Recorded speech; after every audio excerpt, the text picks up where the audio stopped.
Hey, to pair your Redmi Buds Lite with your Android tablet, first of all, before the pairing, just remember to input both earbuds inside the case and charge for around 10 minutes. And then you have to take them out of this case and also disconnect from any previously connected devices.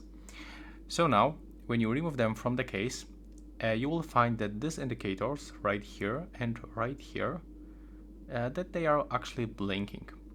So it means that right now we are in the pairing mode. So we have to put them close to our device, then go to the Bluetooth settings. We have to turn on the Bluetooth by tapping on the switcher, and from available devices we have to select the Redmi Buds Lite.